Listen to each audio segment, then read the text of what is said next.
الحمد لأهله والصلاة والسلام على أهله بسم الله الرحمن الرحيم يا أيها الذين آمنوا قوا أنفسكم وأهليكم نارا وقال النبي صلى الله عليه وسلم العلم في الصغر كالنقش في الحجر أو كما قال عليه الصلاة والسلام صدق الله المولانا العظيم وصدق رسوله النبي الكريم জামিয়া মাদানিয়া আসাদুল উলুম মাদানীনগর মাদ্রাসার আদর্শ নুরানি বিভাগের তৃতীয় শ্রেণীর ছাত্রছাত্রীদের বিদায় অনুষ্ঠান ও অভিভাবক অভিভাবিকা সম্মেলনের সম্মানিত সভাপতি, আমার সামনে উপস্থিত সম্মানিত অভিভাবক অভিভাবিকাবৃন্দ ও কোমলমতি শিক্ষার্থীবৃন্দ,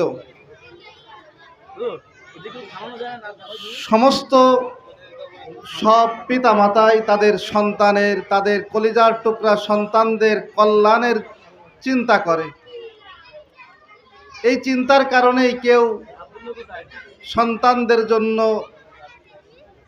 অর্থ সম্পদের চিন্তা করে, মনে করে এর ভিতরেই তার কল্যাণ।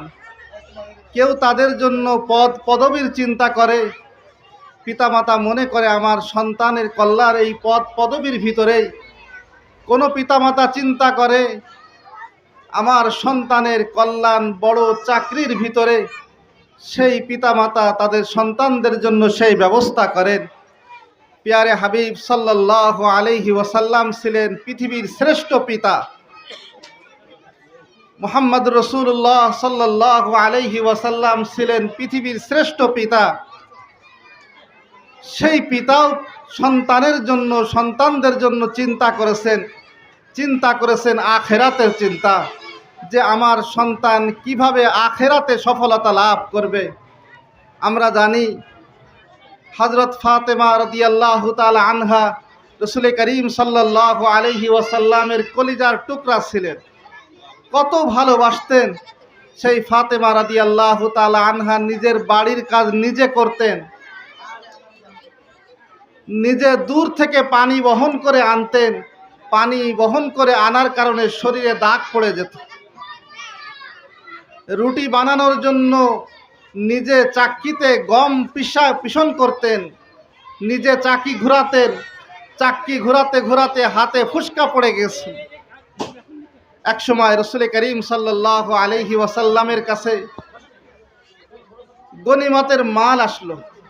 ফাতেমা রাদিয়াল্লাহু তাআলা আনহা চিন্তা করলেন, আমিও আব্বাজানের কাছে কিছু আবদার করতে পারি। ফাতেমা রাদিয়াল্লাহু তাআলা আনহা রাসূল করিম সাল্লাল্লাহু আলাইহি ওয়াসাল্লামের কাছে একজন খাদেমার ব্যবস্থা করতে বললেন। রাসূল করিম সাল্লাল্লাহু আলাইহি ওয়াসাল্লাম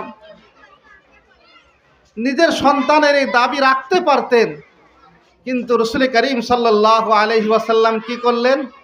তিনি ফাতেমা এবং আলীকে ডাকলেন, বললেন, আমি কি তোমাদেরকে এর চেয়ে আরো উত্তম জিনিস দিব না?